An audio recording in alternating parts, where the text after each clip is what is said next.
जय श्री गजानन मित्रांनो, आज आपली मित्रमंडळी म्हणजे आज शेगावला जायचा शुभम मी म्हटलं चला मग बसलो गावच्या ऑटोमध्ये आणि आलो रेल्वे स्टेशनला आल्यानंतर आमच्या ग्रुपमधील अमीर माणूस देत होता तिकीटचे पैसे. त्यानंतर आम्ही निघालो रेल्वेमध्ये बसायला. हा बोट्टा म्हणे माझा व्हिडिओ काढू नको रे बा, माझ्या बाबा कल्ला करते. मग काय ना म्हटलं भाऊ मला पण या लागेल ना व्हिडिओ, तर मग घेतला आपला व्हिडिओ काढून. मग काय बसलो आपल्या घरच्या रेल्वेत. तरी यांच्या मस्त्या काही रेल्वेत पण थांबत नव्हत्या.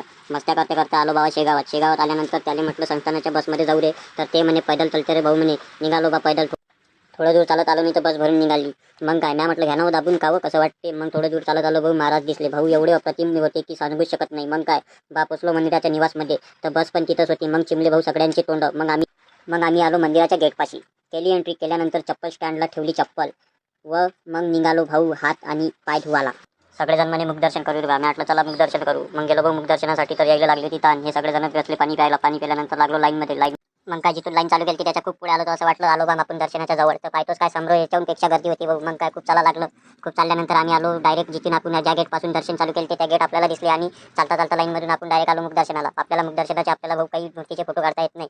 तर आपण आलो दर्शन करून बाहेर आल्यानंतर आपण मस्तपैकी मंदिराचा फोटो वगैरे घेऊन घेतले. आणि सगळेजण म्हणे शुभमदा आपल्याला जेवण करायचं आहे महाप्रसादामध्ये. मी म्हटलं फुकटे व कुठचा सोडत जातो. मग आम्ही सगळे फुकटे गेलो बा महाप्रसादाच्या लाईनमध्ये लागतात. यांचे तोंड भाऊ जेवणानं पुरेसे चिमून गेले, कारण सगळ्याला होता उपास. मग काय भाऊ आपली झाली ना मंजिल आपल्याला प्राप्त. आपण डायरेक्ट आलो जेवणाच्या ताटापाशी. जेवण वगैरे केलं. जेवणमध्ये आपल्याला आज उसळ होती, कारण आज आषाढी एकादशी होती म्हणून उसळ होती. मग काय आपण जेवण वगैरे करून भाऊ निघालो घराकडे निघालो. तर तुम्हाला एक्झिटचा दार दिसलंच असेल. मग काय आपले पोट्टे म्हणे भाऊ आता चाललो आहे रेल्वेतला लास्टचा ब्लॉग घेऊन ये म्हणे. तर मग आपण घेतला भाऊ लास्टचा व्हिडिओ काढून. हाडीचा बाय, भेटू आपण पुढच्या ब्लॉगमध्ये. दनांगा कुठून